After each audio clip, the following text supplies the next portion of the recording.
Life's problems have their own schedule. So do you. When you need someone to talk to, Serena is there. Follow the link in the description for your free trial. Am I the asshole for not wanting coal for Christmas? This year I went to my fiancé's house for Christmas. It was my first time going, as we would typically go to my family's house instead. I got a, rather pricey, gift for my fiancé, Dan. Related to his hobbies, I got nice gifts for Dan's parents based off of things I'd talked about with them before, and I got a small pack of chocolates for each of Dan's other relatives. I didn't know them that well. I wasn't expecting many gifts from Dan's relatives because I didn't know many of them that well, but I was certainly expecting more than I got. At first, I was excited when I saw that there was a big pile of gifts for me. However, once I opened the first one, it was just a piece of coal. Everyone laughed, and I just kind of laughed along thinking it was a gag gift and that the other gifts would be different. But every single one turned out to be coal. All 18 of them. I started to get upset, so I cried and lashed out at Dan. But he calmly explained apparently this is a long-standing tradition in his family where they gift coal to newcomers who are celebrating Christmas with them for the first time. He explained that it's just easier that way since all the relatives who might not know the newcomer well don't have to stress over finding a gift, and it's a fun experience for the newcomer as well. I told Dan I couldn't believe I skipped my own family's celebration for this and left. But now Dan and some of his family are blowing up my phone saying I embarrassed him in front of his relatives and that I made it awkward for everyone. So AITA? Not the asshole. You skipped your family's Christmas for this, and they shouldn't have done this to you without a warning or your consent. Just because they enjoy this tradition doesn't mean it can't be hurtful to you, and they clearly ruined the occasion and then gave you a stupid explanation. Especially your fiancé is inconsiderate in all of this. You deserve better. This was legit humiliation. Not the asshole. It's a long-standing tradition to haze and humiliate new potential family members. Is this a family or a frat? Not the asshole on the sheer idea that you skip time with your family to be humiliated 18 times in a row. Families that do this sort of shit are toxic. This is literal hazing, but okay because it's family. Not the asshole. One box with coal in it would have been a fun gag. Not 18 and nothing else whatsoever, though. Then it's just cruel. Am I the asshole for not defending my boyfriend when my brother asked him to leave? My 28F boyfriend, 27M, Ryan, likes to help others. He is the type of guy who would give a coworker money for their rent or buy groceries for our neighbor. However, he can take it too far at times. He often tries to help people without asking if they need or want his help. Every year, my brother, 35M, Paul, and his wife, 33F, Lily, host a holiday dinner. This year Ryan attended for the first time.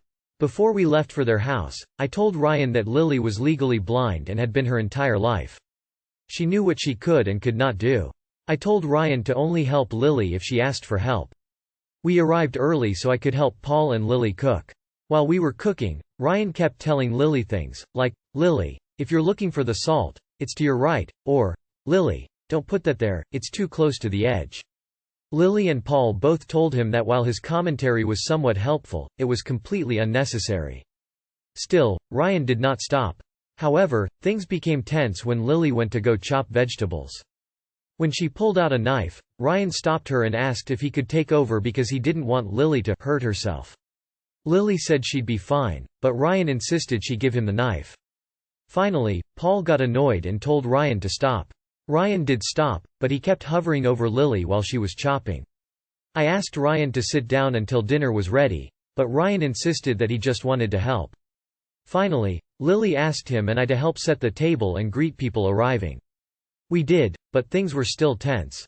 I did pull Ryan to the side and reminded him again to only help Lily if she asked for it. He agreed, but I could tell that he was still upset. Everything finally boiled over after dinner. My nieces, 5 and 3, have a game they love to play with their mother. They will hand Lily something, and Lily would have to guess what it is. Lily would sometimes make a couple of clearly outrageous guesses, like saying an egg is an elephant or a shoe, to make her daughters laugh. After dinner, the eldest handed Lily the salt shaker. When Lily guessed it was a phone, Ryan piped up and said it was a salt shaker. Lily laughed it off and explained the game to Ryan, but I could see she was annoyed. My niece then handed Lily a coin.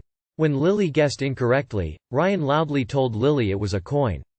This was apparently the last straw for Paul. Paul demanded that Ryan leave since he clearly couldn't respect Lily. Ryan insisted that he was trying to be helpful. However, Lily said it was probably best if Ryan and I left. I quickly gathered up our things and managed to convince Ryan to leave. Ryan is currently pissed at me. He said I should have defended him, especially since I knew he was only being helpful. He also insisted that I should have stood up against Paul's overreaction, Ryan's words. I'm now wondering if I should have defended Ryan. Am I the asshole? Not the asshole. Ryan didn't deserve to be defended there.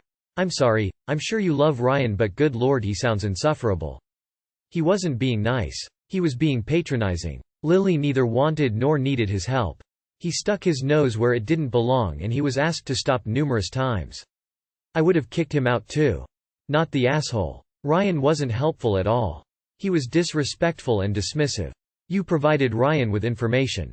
He ignored it. Ryan is ableist. Ryan is an asshole. Your boyfriend is condescending as fuck. Not the asshole for not defending him, but maybe should have told him to back the fuck off yourself more firmly. Am I the asshole for telling my cousin how his wife really felt about their cheap wedding? My 24F sister, 30F, is getting married. Her and her fiancé are going all out, no expenses spared, just like she always said she would. It's going to be an extravagant affair with hundreds of guests, and she's thrilled planning it. Our anti-social cousin, 31M, makes pretty good money as a software engineer, but he has no social awareness and is extremely cheap.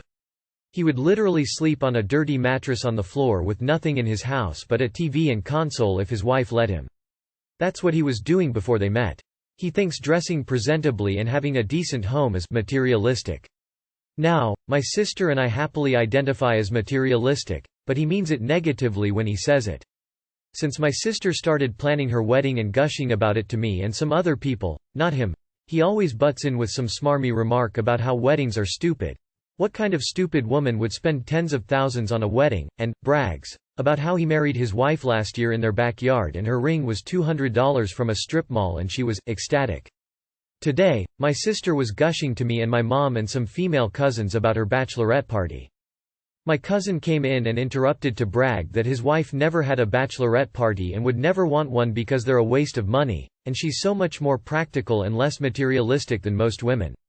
I decided to let him know how his wife really feels since she complains to us all the time about him and his cheap habits. I told him about what actually happened on their wedding day. Hours before the ceremony, when my sister and I and our cousins were helping his bride get ready at their house, she went in the backyard and saw their cheap, checkered white and red plastic barbecue tables and burst into tears.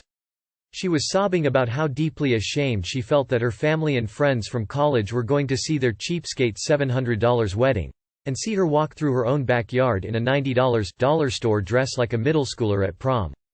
She said she thought her wedding would be special, and if she knew it would be this way, she would have eloped rather than feel humiliated in front of everyone she knew. They had to redo her make after her crying. So she's just as materialistic as normal people are.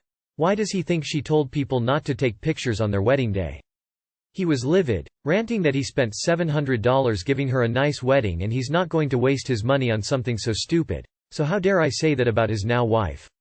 He said, no one cares about weddings and materialistic parties. He's like a child with having no concept of money or taste. I informed him the average cost of a wedding is $34,000. He humiliated his wife, and their wedding was the type catty people will gossip about for years. He was so mad he drove home through the snow. Everyone sucks here. You threw your cousin's wife under the bus just to twist the knife and punish your cousin, and you're the kind of catty person who is still gossiping about his wedding later. Your cousin needs to butt out and quit griping about business that isn't his. You both sound awful. Everyone sucks here. Your cousin naturally for continuing to emphasize how his way is the right way. But you as well, because you did not get permission from his wife to share her feelings regarding her own wedding to him. Aside from that, there are plenty of weddings that are nice that cost far less than $34K, and more than $700, but if both parties agree on doing something really small and low cost, it wouldn't matter either. Your cousin is definitely an awe, but did you get his wife's permission to share her feelings? Or did you just send him home to pick a fight with her? Am I the asshole for saying, "Good job," to my son after he scribbled on my husband's home office walls? I've been painting a mural for my unborn baby's nursery and my son, 3M, has been watching and helping me do it.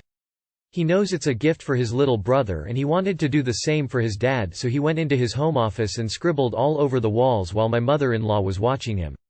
When we saw what he had done, our son was really excited, but I think my husband was in shock because he was just looking at the scribbles without saying anything. I told my son good job and that it looked really pretty, but he needed to use paper next time instead after he said he made a present for his dad.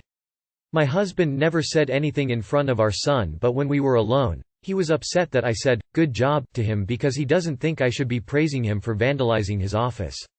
I told him he just wanted to do something nice for him and we could have the office repainted or I could turn it into a mural if he wanted me to, but he's still upset at me for encouraging his behavior and he keeps locking his office so our son can't go inside again. Am I the asshole? There is a middle ground between saying, "Good job," and punishment. You should not have praised your son for drawing on the walls. Husband is right here. You are the asshole. This is a really hard one for me to decide, quite honestly. I think the more positive approach you took is understandable, but I also think your husband and his irritation towards potentially encouraging it was also valid. Wish there was a no one sucks option. Edit. A kind soul reminded me about Nah. You are the asshole. I'm all for non-authoritative parenting, but this is taking it a step too far. Telling him, "Good job," instead of explaining why it's wrong right off the bat reinforces the bad behavior. I would also be upset if a kid drew all over my office walls. Edit. As people have pointed out, I mean non-authoritarian.